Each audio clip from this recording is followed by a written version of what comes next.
You ask Tiger to solve. This deals with linear equations with one unknown. The final result is x equals 18. Let's solve it step by step. Simplify the expression. Expand the parentheses. Simplify the arithmetic. Group all x terms on the left side of the equation. Subtract 3x from both sides. Group like terms.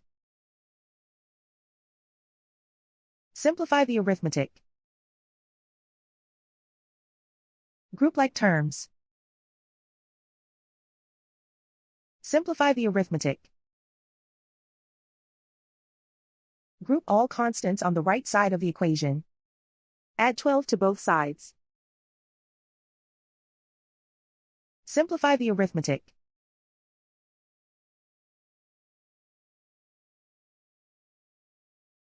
Isolate the x. Divide both sides by 2.